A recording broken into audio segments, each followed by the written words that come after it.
Bismillahirrahmanirrahim. Assalamualaikum warahmatullahi wabarakatuh.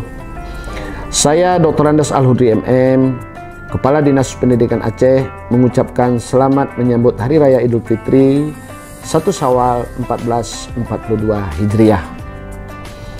Sudah lebih setahun kita dihadapkan dan berada dalam suasana COVID-19.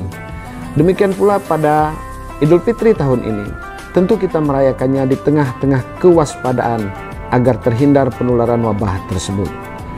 Sebagai bagian dari ikhtiar untuk mencegah penularan COVID-19 ini, saya meminta kepada saudara-saudara sekalian di lingkungan Dinas Pendidikan Aceh tidak mudik atau pulang kampung pada Idul Fitri 1442 Hijriah tahun ini.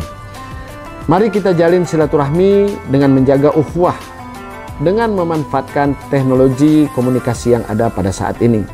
Semoga kita semua kembali fitrah di hari yang fitri ini. Taqabbalallahu minna wa minkum minal aidin wal faizin. Mohon maaf lahir dan batin.